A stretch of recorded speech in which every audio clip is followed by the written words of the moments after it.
থাকবে সিজন আমাদের বন্ধু, ওই কথা না রক্ষা করতে পারলে তো আমাদের 2 নম্বর হিসাবে। সিজন বন্ধু বলে তো ব্যাপারটা লেগেছে।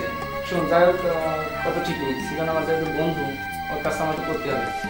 ওই ভাবলে আসলে এখন কথা বলবি, ক্লিক মারবি, যেহেতু তোমার বাকিটা তোমার 2 দিনের মধ্যে আমাকে দেবে, বুঝছিস? বেশি কথা শুনে পাবেন সব থেকে সব কি দরকার ছিল ভাই বলেন তো? আমরা পারবো না ভাবি, আপনি বসে। আচ্ছা ঠিক আছে।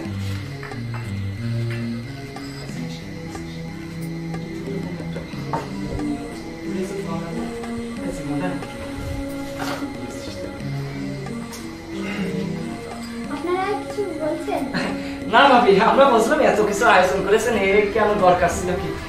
না, আমার সাথে বলেন, কোনো সমস্যা নেই।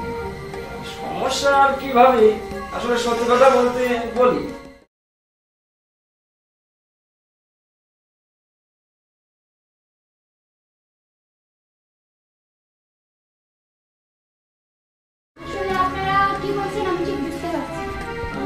আমি বুঝে বলছি, আপনার স্বামী সিজান, সে মদ গাঁজা ফিস্টি যেখানে পড়ে থাকে, সে আমাদের কোনো বন্ধু, আমরা তো তাকে চিনি, তাই না? তাকে চিনি। তা বলছিলাম দেখুন, আমার স্বামী সম্বন্ধে একটা বাজে কথা বলবেন।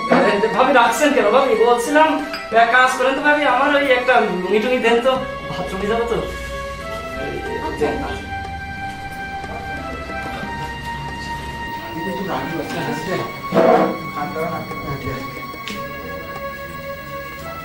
ভাবি কথা রাগ করেন না, আসলে যেটা বাস্তব কথা সেটা মাইনে নিতে হবে।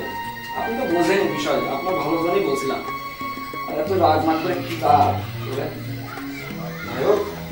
আমাদের বন্ধু, আমরাও তার ক্ষতি চাই না, সে যেটা করছে ভালোই করছে মোটামুটি। আপনারও ভালোর জন্য আমরাও একটা চেষ্টা করছিলাম, বলছিলাম আপনি যদি না মানে সেটা আর কি করা, আপনার ব্যক্তিগত ব্যাপার। ভাবি ওর সাথে ভালোই আপনি কাজ করেন, সিজন টিজনের বাদ দিয়ে আপনারা ভালো ছেলে থেকে বিয়ে টিয়ে করে আসেন। কি এত বড় সাহস?